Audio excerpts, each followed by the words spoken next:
to Screen Preach Podcast for episode 45. 45, people. That means we are 5 away from our next special, of course. If you've been following, you know that every 25 episodes, of course, not including the first one, I did that at the first 10, right? 10 was Star Wars, 25 was Jim Carrey. Every 25 episodes, we do a special, and of course, I've been talking about it in the past. You know what the big 50 is. Episode 50 is going to be a Marvel Cinematic Universe special episode. Nice long conversation about the cinematic machine that continues to run in this industry to this day. There's no denying its success and continued success with WandaVision, the latest project, Falcon and Winter Soldier coming. This next saga has begun and will continue now for the next decade. It's just, if something as successful as that is around, I just don't know that it'll really even stop. There's no stopping it, you know? It's too big and too moving to be. I just don't know that the fatigue that people have predicted might come. I don't know that it'll come. It seems that Kevin Feige always has ways of kind of trying new things and changing it up to keep it interesting and whatnot. So I'm definitely looking forward to talking about it, episode 50. We got 5 before that, and a week or 2 off. I won't be around. I won't do. There will be a couple episodes that I don't do right away. A couple of non-releases coming in a couple of weeks and whatnot, but other than that, I still have this list. Here's what keeps happening with my list. I have it, ready to go, and I keep seeing movies that I think would be cool to talk about, and I put it on the list. But a lot of stuff is not available still, and I have to shift around and see what I can watch. But there's definitely plenty of options. That's not the problem here. This week, I'm talking about Nomadland, and it in the name of the Godfather, the Son of Odin, and the Holy Jedi. Sirens on cue. Live from Los Angeles, California, in the city of Los Angeles, California. I'm in Hollywood. The thing about doing Postmates, this is how I'm making a living right now. You learn this area for sure. I have learned this area like the back of my hand. I think me knowing this area the way I do already makes me an Angelinian as much as a New Yorker, well before I should have been made an Angelinian. You know what I mean? Anyway, yeah, I'm in Hollywood. I'm in, technically, Little Armenia. I'm in Little Armenia, right next to Thai Town, in between Thai Town and Hollywood. That's technically where I am. And I've seen so many areas that I would like to live in. Anyway, yeah. Nomadland. Before we get into it, there's no recap this week, obviously. We have a week off from Marvel. No Marvel content. But the Legends series on Disney Plus, which gives you a recap of the characters. New ones came out of that. I'll check that out, and you should check that out. It's just kind of a recap of, they did one for Wanda and Vision, now they did one for Sam and Bucky, right? Just to get you ready for what's coming, and they'll do it all the time, I guess. They'll probably do it for Loki, they'll do it for even the movies, maybe. They'll probably do it for Black Widow. That's what we have in terms of Marvel content this week. That's it, but only a week. I mean, dude, we're only a week off and we're continuing, so get ready for more recaps and breakdowns and my perspectives and views on things. Shout out to people. Shout out to my one patron. He doesn't even pay for the tier that would require a shout out, but he's the only patron I have, so I'm gonna shout him out. Billy, I think his name is Billy Thomas. Shout out to Billy Thomas. And shout out to my brother's page, my brother's YouTube channel, J&J Customs. Check that out if you're a fan of motor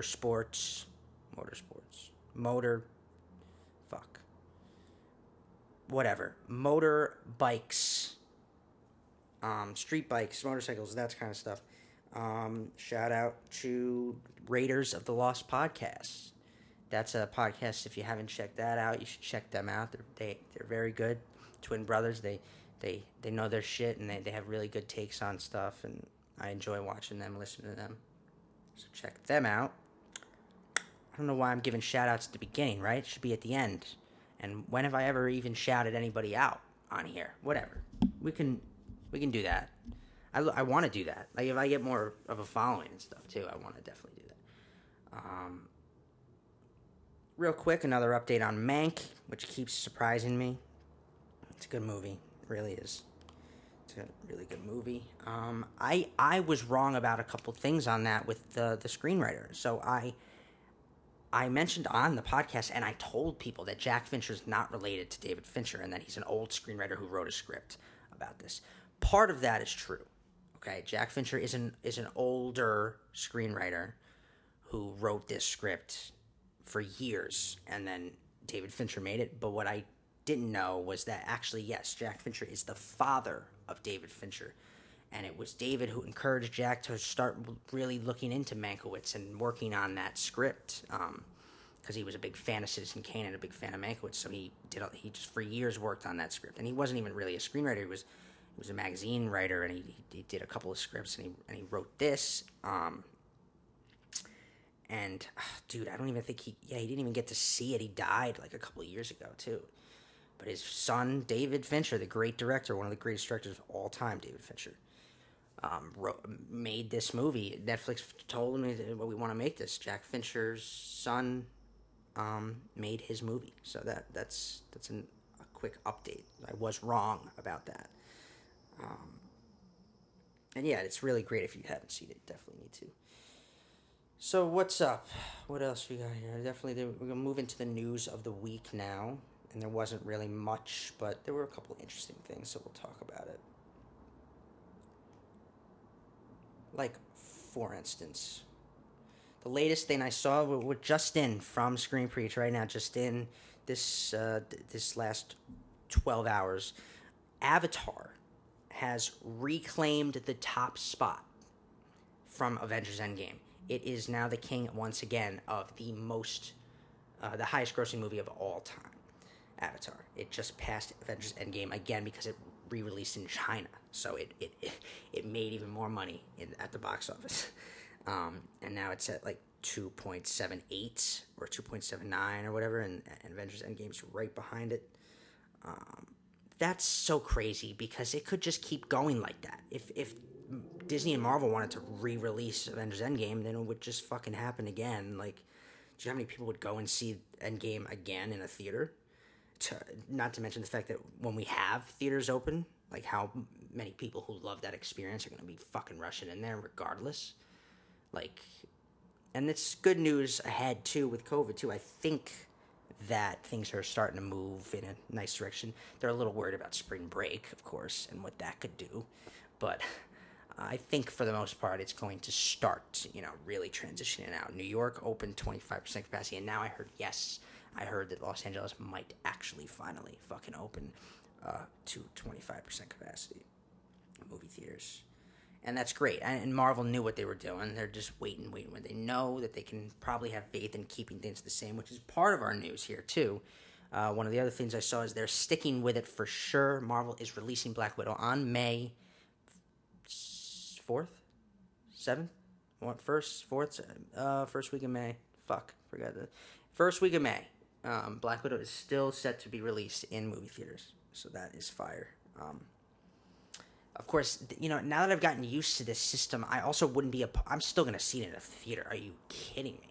But I wouldn't be opposed to, like... both, like HBO Max does. Like, in theater and it's on Disney Plus. I wouldn't be opposed to it. Because then I could go see it in theater first time, and then I can rewatch it again at home, like, the next day if I wanted to. Like, that... Not as much opposed to it, but just as long as the theater experience doesn't die. We have to salvage that, right? But they are sticking to that. Yeah. Another thing I saw today, just in from Screen Preach again. Boom. The Batman. Does it even matter? Why should I say just in? It's not just in when you watch this. You know? It's 2 days later. It's 2 days fucking later. Saturday is when I record. Sunday is when I edit this thing. Sunday I release it a little early on Patreon.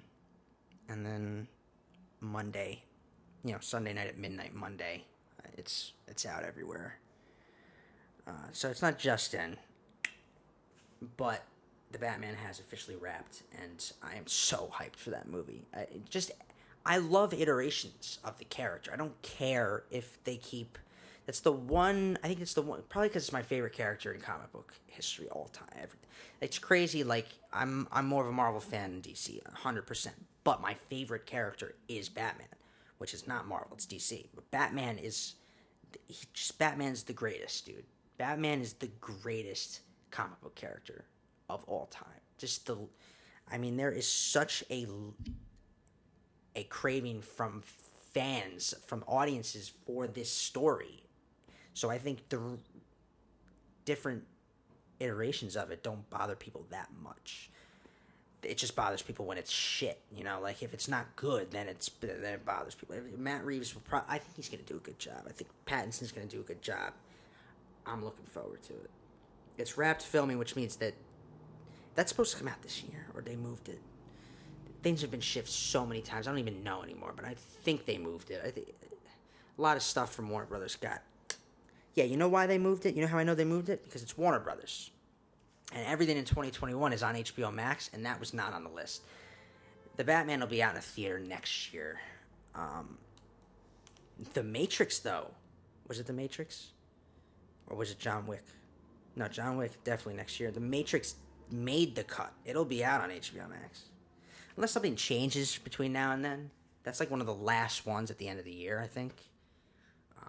Directly on HBO Max. What else?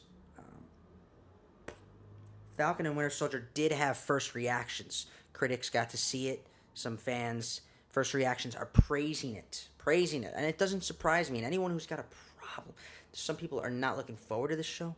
I don't know why I'm saying that like it's like legit. It's just like there was a couple of people on Instagram that I saw weren't looking forward to it. They're not the majority. They're the minority in this case. It's the Falcon and the Winter Soldier is definitely one that people are looking forward to. It is apparently praised for its pulse-pounding action and depth. This is going to explore the idea of what that shield represents and the passing of it to somebody else, the burden of that shield, and then what it means for Sam Wilson to take it on, what it means for a black superhero to take on the mantle of Captain America. It's probably going to build on what Black Panther started in that regard.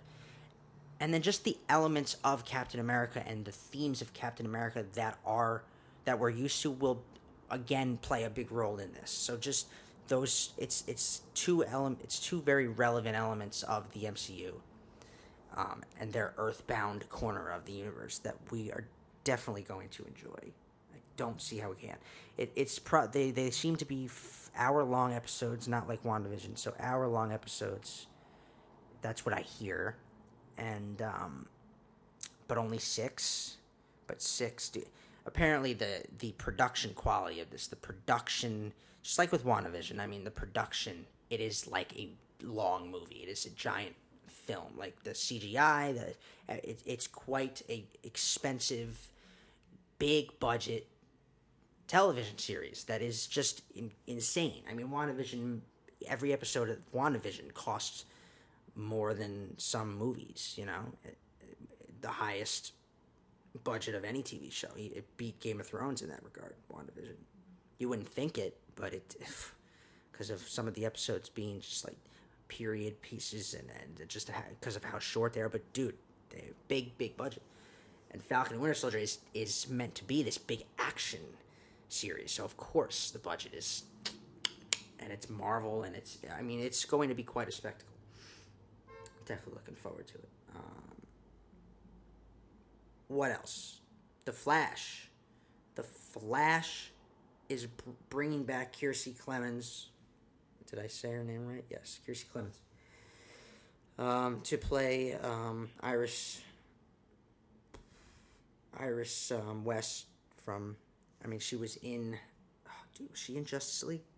The thing is, I don't even remember if she was in Justice League. Like, she might be in the Snyder cut of Justice League, which comes out this Friday. I will talk about it. That might be. It won't be next, but it might be next. Definitely next. I don't know what I'm going to do this week coming up, the next one, but I don't know what 46 is going to be, but I know what 47 is going to be. Kiersey Clemens is back to play Iris, and I heard that Billy Crudup he's got scheduling conflicts, so he's not coming back as Henry Allen in The Flash, the father of Barry Allen. He's not coming back. The mother will be in it, and they cast somebody. I didn't actually check that, but they did cast somebody. This is bad. This is bad. Like, this is like me not having enough research on things. And I should if I'm going to do this, you know what I mean? I get so busy in the week. I really do. I'm so fucking swamped. This is just for fun right now. That's why I don't care about a following as much. I don't care about sponsors. I don't care about all the little details right now. I love to just, it's just enjoyable. It's an enjoyable part of my weekend, you know? And I love the page, my Instagram page. I like the content creation of all around. I like being able to be a part of that and just kind of just. So that's it with this right now. If you enjoy, you know, then you're a true preacher. That's what my crew. That's what my crew's called here. That's what my following is going to be. You guys are preachers, true preachers. If you're all in on this, you know.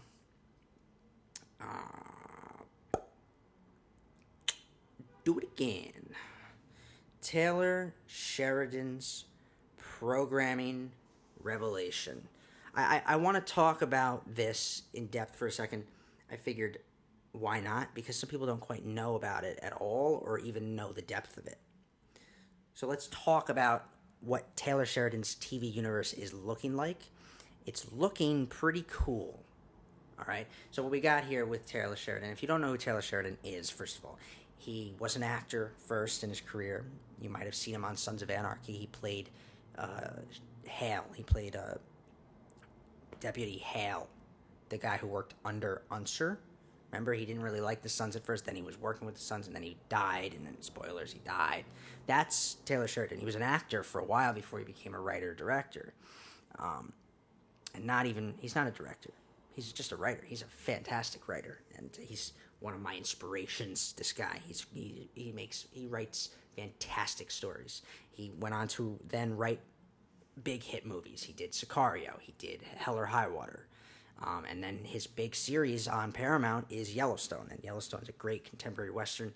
And with the expansion to Paramount, now to Paramount Plus, their streaming service, which just came out, Taylor Sheridan is going to be one of the front-running, big storytellers for Paramount Plus. And he has a kind of little mini universe coming out, right?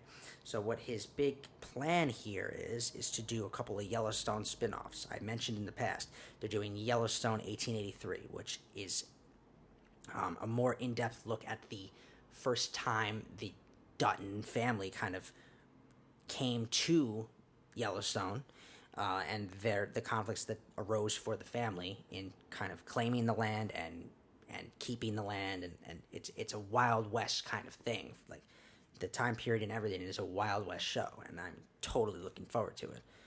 There's been no news about who's in the show, who's casted as main characters and stuff like that, but it'll be really cool to see who they cast and everything. But he's also going to be doing another spin-off called, right now it's just a working title, they don't have a legit title for it, but it's Yellowstone 6666. 66666. That's what they're calling it right now. It's not the official title, it's just a working title. But it's a second spin-off of Yellowstone. So I don't know what it's about, time period, all that stuff, but that still has me hyped to learn what it is and what it's going to be about and everything.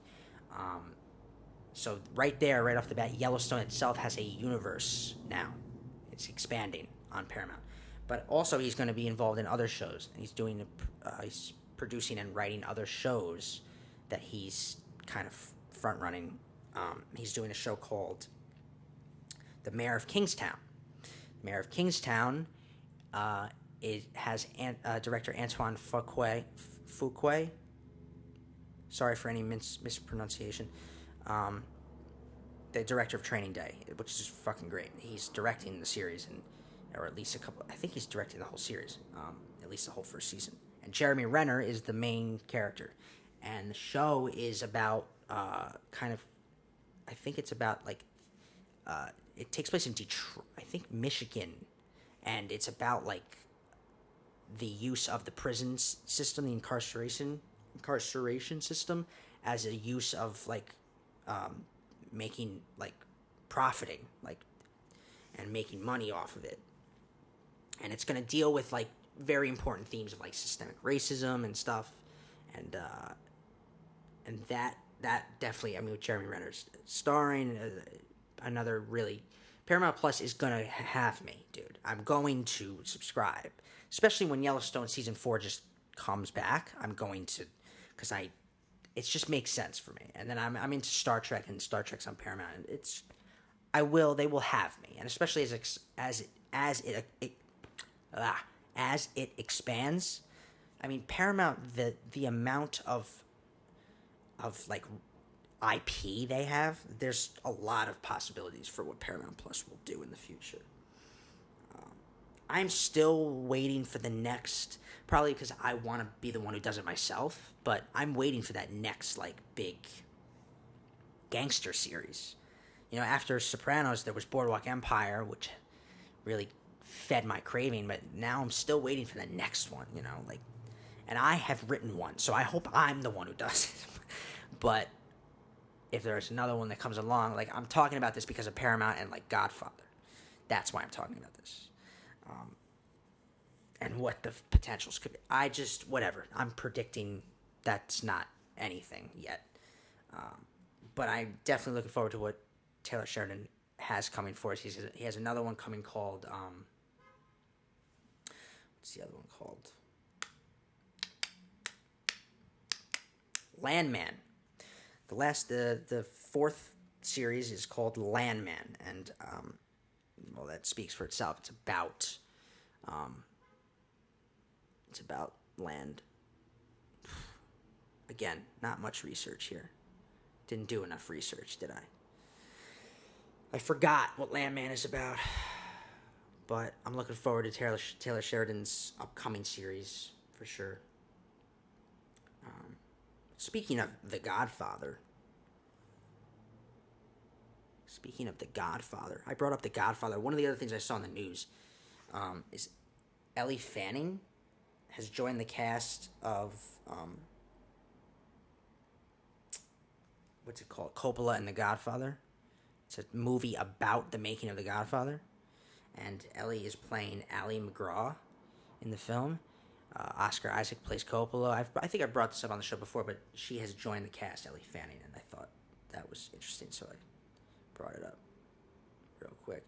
I mentioned how Michael B. Jordan is going to be directing Creed 3 and starring in it, which just mimics what Stallone.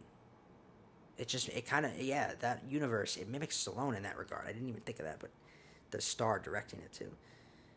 It's his directorial debut, and it's official, and they have an official release date for the film, and it is 2022. It is Thanksgiving of 2022. So definitely looking forward to that. In my opinion, that should be the end of it too. A nice trilogy. First two were good, and the third one will be good. Michael B. Jordan, I have faith in Michael B. Jordan for sure, and I'm looking forward to what he does after this too, as a director. That's most of the news. That was the news of the week.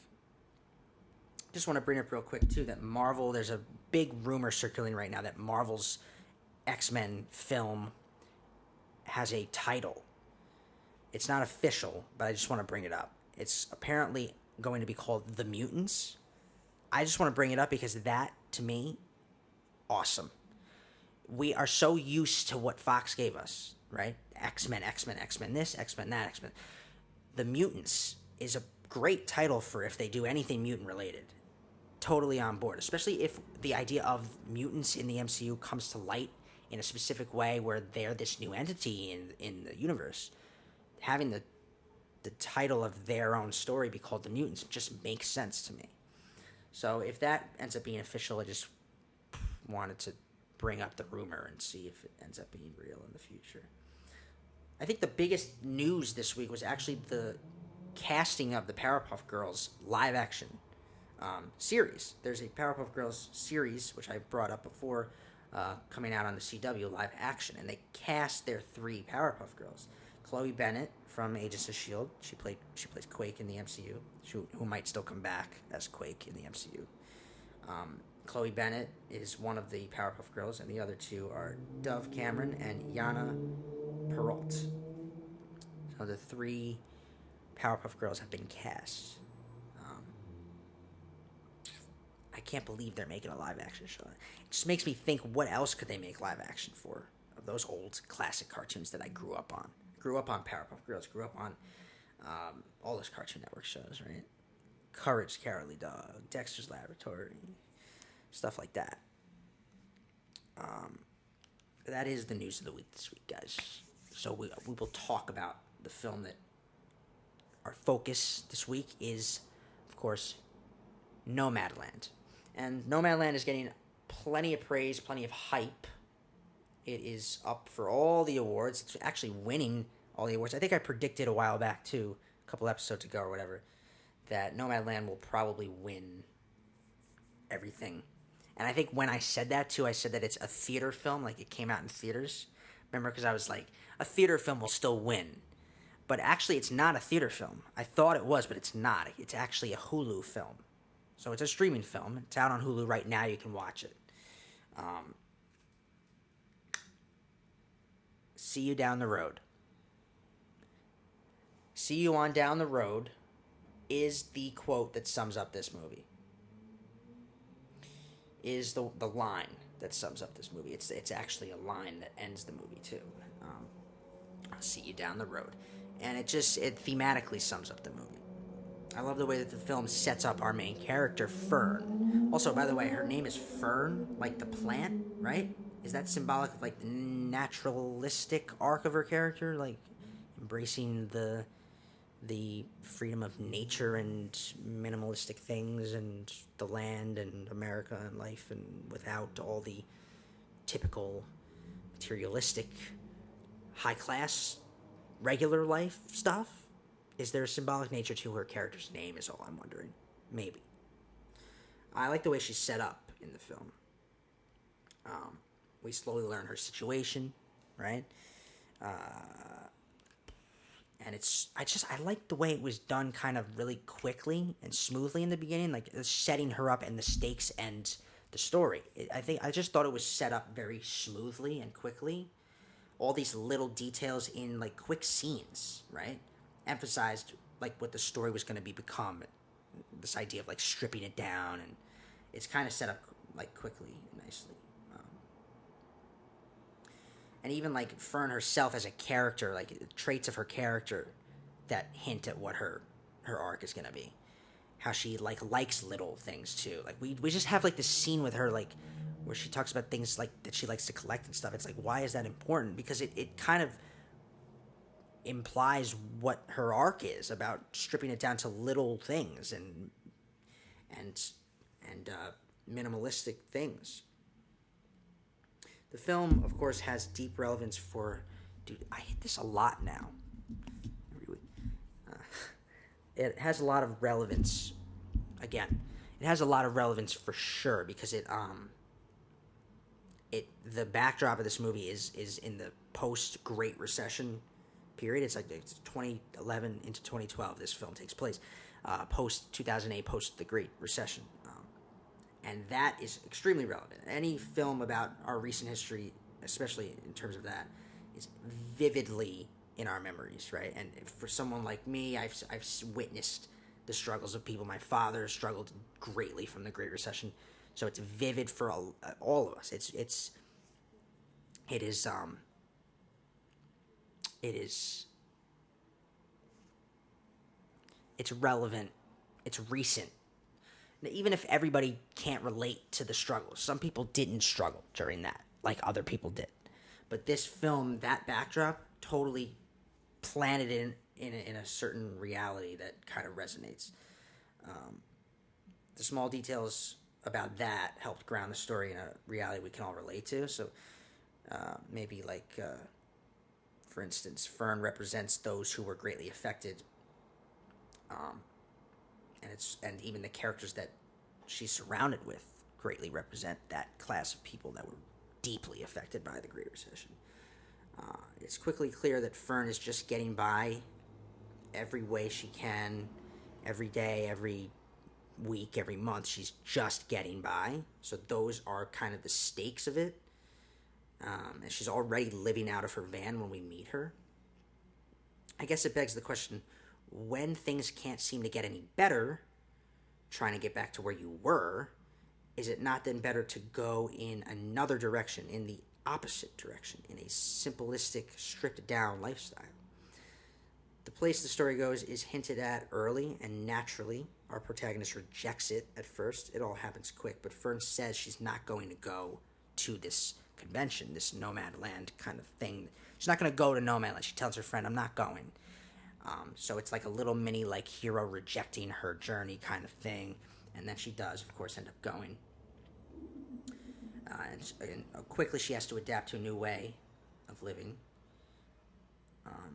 because the stakes for her are that she can't keep her job, right? She has this job at Amazon, she can't keep it because it's not a yearly thing, and she and so she has to consider all options. And so when she does this, it's all narrowed down to like small little, like I said, minimalistic things, but the problems that arise from that are all things that I love, that we as people probably take for granted.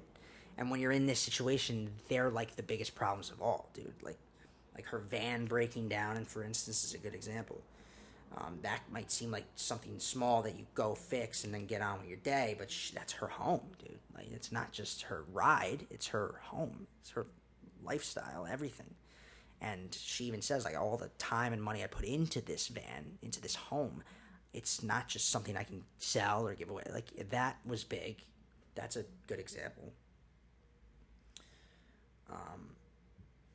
Small conflicts for someone in normal situations become a full obstacle for Fern. Something like a tire popping, even. Like, they show that. Her tire is blown, and it's like a big crisis for her. She doesn't have a spare, and she has to deal with this. The writing, though, most of all, just it stuck out to me because it was able to get both story info and character development across in scenes effectively and quickly. And I just really love when movies can do that. The longer scenes are the most powerful, of course, but like when we spend a whole moment with a character and like really learn about them and what their life is like, and all in like a few minutes. But the small scenes, the quick scenes, really get across information and develop character in a very effective way, that I liked. I, of course, had a question I'm sure many watching had, which is, what exactly is the story building to, right? But at the same time, it really did just feel like an examination of an environment, a first-hand look at a way of life. So where it was going was less important than just spending moments with Fern and the others in their world. But for Fern, there's an arc. It has to be. She's the protagonist. So structurally, it kind of goes something like this, right? Holding on to the past, then taking a leap of faith, then adapting to a new lifestyle, and then accepting that lifestyle. It was kind of her arc, and structurally how the story plays out. But the most resonant thing about this story is that we get to experience what it actually means to be human on a different level, and what it means to be a person of these United States. A sense of community can come from anywhere, and home is a place that lives within yourself rather than being a word or a specific place. That early moment where the woman shows Fern her tattoos, right, and and we think, why do we need this in the movie? Why is this important? Ends up being the main theme of the whole movie, right? The idea that home is not a place but a feeling. It's not a word, it's a feeling. It can be anywhere. It can come from anywhere. It's a matter of community. It's a matter of connecting with other people. And so being a nomad is something that's reiterated throughout the film. Being a nomad most defines this idea. For Fern, her arc is her transformation into a nomad. And what is a nomad if not an American, a person with no physical home, but the very nation they live in? So America is the home of a nomad. Connecting with people and doing work all over that home, all over the country, staking your place in all these states. That's what it means to be a nomad, almost to be a true American. I like how they played with that. Like these people are almost more American than anybody. The conflict arises when Fern is unable to do what she's doing easily anymore. So that's kind of like a reversal kind of thing, like a midpoint twist kind of thing. When we have like her she has to actually question if this is suitable, if she's to question her home, her van. She's to question if it's something she wants to continue doing. When she right, with the van breaks down, she doesn't have the money to fix it, and then questioning whether or not she can really continue this way. I really liked the barbecue scene with her sister and her sister's friends, because the story benefited from having perspectives about the '08 crash. Kind of differing perspectives collide. Because it's true that not everyone can understand how difficult it was for some, while maybe not as much for others, that whole crisis. And in the end, I think for us, we have to learn who Fern really is because of that. I think just maybe we can't all relate, but we can all understand what that was like. And so I think having those perspectives collide was extremely important. Even if it's just one moment in this movie, it needed to be in this movie, 100%. And for Fern, I think it's important to think about this idea of her possibly being a nomad at heart all along. Like throughout her life, they play with this idea. And it means that she'll always be a nomad, even if she's not living like one. I think that was kind of a question that came up. But many times throughout the film, it's important for her to stay out there in the country, living. This is also best expressed by her struggling to sleep in a regular bed. It's something that happens a couple times. She can't sleep in a regular bed or in a regular house. And then she even admits it. The way she stayed, she even admits that she stayed at Empire for her husband, not for her. So I think at heart, she's always kind of been a nomad.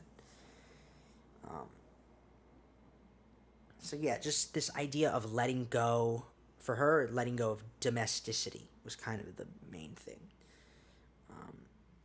Performance-wise, obviously, Frances McDormand manages to once again amaze me. I don't know, probably amaze many, but I think she's actually one of the most underrated actors. Because every time we kind of only hear about her when she's winning Oscars, but there's a reason she's winning Oscars. It's because she's fantastic. She's just a presence in this movie. It's all from her perspective. We stay with her the whole time. It was super powerful. Super powerful. Even if I'm sure some people were like, this is boring. I can see that, but you have to really just kind of go with it. It's not. It's very, very moving, in my opinion. Other things that stood out to me real quick, I just want to bring up. Going off of what my point was about this being an examination of a lifestyle, I just wanted to spend a minute talking about Chloe Zhao, the director, and how she films some of the scenes in a specific way to help emphasize this approach, right? She does this thing when a character is explaining something or describing something where she almost frames it in an almost informational kind of way, almost like a documentary interview or something. Like just the way it's framed kind of makes it seem like the character's talking to us as much as they're talking to the other characters. They're talking directly to us. It kind of felt like that sometimes. There's no denying that Zhao has done a great job with the story. and other times she would strip down the filmmaking to an element of realism, almost guerrilla style. Um, and I just thought it was brilliant. I really did. She did a fantastic job. Her and her cinematographer, just the way that they framed things, the way the lighting and the color, all around. I really see. I'm a writer, so it doesn't really. I try to see those things, and I struggle to. But when I do, very when I can really see it, I see it, and I'll bring it up. And in this case, it really struck out to me. Stuck out to me. Um, Also, keep your eye out for Chloe Zhao and her next project, because she is a part of the Marvel Cinematic Universe family officially now. She is the director of the Eternals for Marvel, coming out at the end of the year or the beginning of next year. The Eternals for Marvel Studios, she is the director of that. Also, if you look real quick in this movie, there is a nod to the Marvel Universe. Fern is walking past a movie theater, and the movie that's playing, it's 2012, so the movie that's playing in the theater she walks past is Avengers. So I thought that was funny. It was like a little nod. I think she did that on purpose. She definitely did that on purpose. Yeah. So that is Nomadland. Definitely go watch it. It's really good. I guess I would describe it overall as a beautiful film. Sometimes you just gotta go and live, right? Nomads can't nest because they're too busy flying. It's kind of this idea. That final two shots, where she goes back and visits her home in Empire, and she lets it go. We just watch her leave, letting it go. She closes the gate, and then she drives down the road in her van. And then and there's a quote at the end. It's like, "For those who had to leave, see you down the road." And that's what it's about. It's about like leaving behind domesticity and for this like freedom on the road kind of thing. Freedom in the land. It is a great film. My rating of the film is an 8.6 out of 10. It is a great film. It doesn't surprise me that it's winning things, and it'll win more things. My prediction, even for Best Picture this year.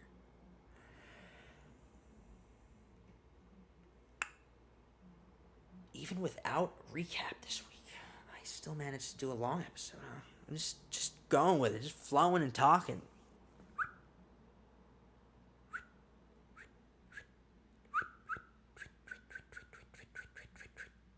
What are you doing over there?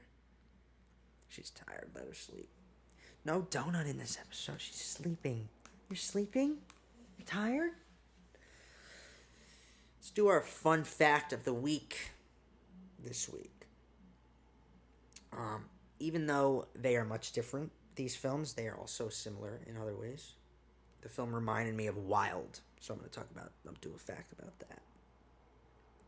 Did you know that in the 2014 film Wild, starring Reese Witherspoon and based on a true story about Cheryl Strayed, the amount of passion for and dedication to the project showed right from the start.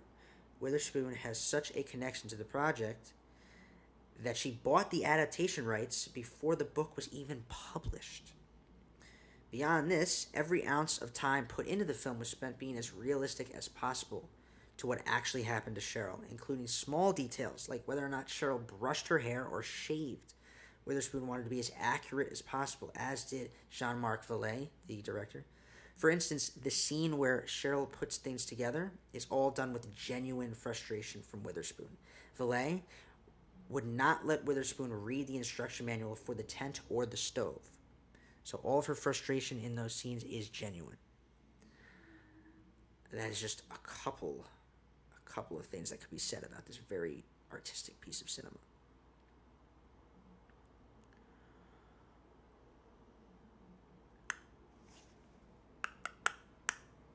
Question of the week.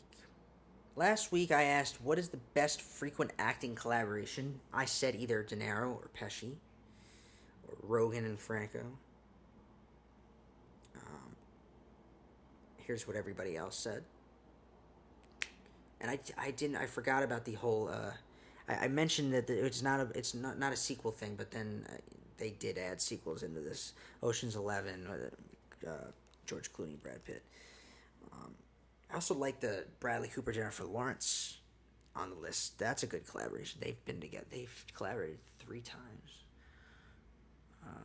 But yeah, I still go with De Niro and Pesci. Who's not going to go with De Niro and Pesci for the most part? Yeah, that's a cool question to ask. It's a debatable question to ask. This week, and this actually goes with the theme of the week. I forgot about that. It was like International Women's Day and everything. So this works for this week's episode. Who is your favorite woman director? Now, obviously, most people are going to say fucking Catherine Bigelow, obviously. But I think that's just because there have been less female directors in the past and more now. Like, I would put Chloe Zhao in there now, and I would put Kate Shortland in there now, and I would definitely put Patty Jenkins in there now. It's just, like, for me, Patty Jenkins, I'm going to take her over Catherine Bigelow. I love Catherine Bigelow. I love Zero Dark 30, Hurt Locker, but I'm going to go with Patty Jenkins. I mean, aside from the Wonder Woman films, she did Monster with Charlize Theron, and she's set to do a Star Wars movie. She's going to do Rogue Squadron for Lucasfilm, so I'm going to go with Patty Jenkins. But I understand why anyone would pick Catherine Bigelow, or anyone else for that matter.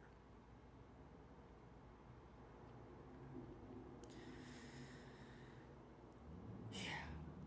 Movie quote of the week. Now I couldn't really, theme wise, I didn't really like pick something related to this. I went with like a travel movie, and it's a comedy. So if you can tell me what this is from, props to you. Scottsdale in the sauna, yow, that's a hardcore hood. But you know what I'm saying? You want to come on Man C here? Then go ahead, cause he's fierce. He'll come up all in your face and he'll major damage you. You're gonna walk away. You might limp, but I mean, I'm talking to you right now, cause like I'm trying to like get him to cool down. Get back to like a realistic level, as it were. Because like we could be out here chilling in this, and not just in this mobile home thing, but like representing Malibu and Westwood, mauling it like we came, boys to Mensch, pimp my Mercedes, call me back, put you on hold. You know what I'm saying?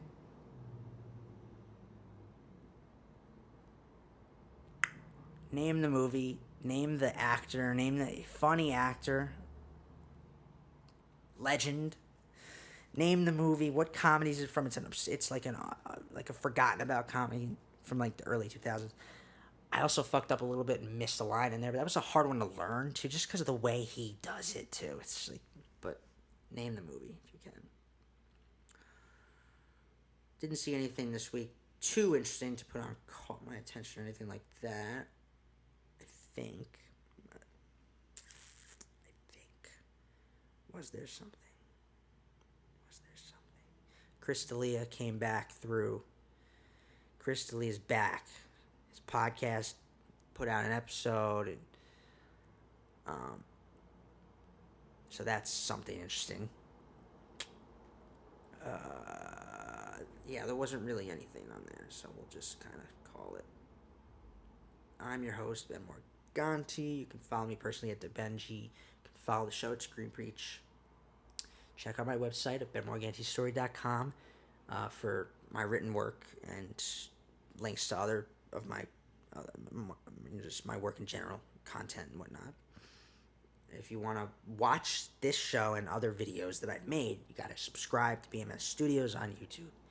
You got to,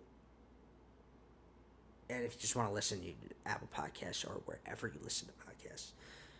Other than that, definitely support the show. Become a patron at patreon.com/preacher. And yeah, that's it. Thanks for watching or listening, and come back next week. Not sure what I'm going to talk about yet. Come back next week. Thank you guys. Have a cinematic week.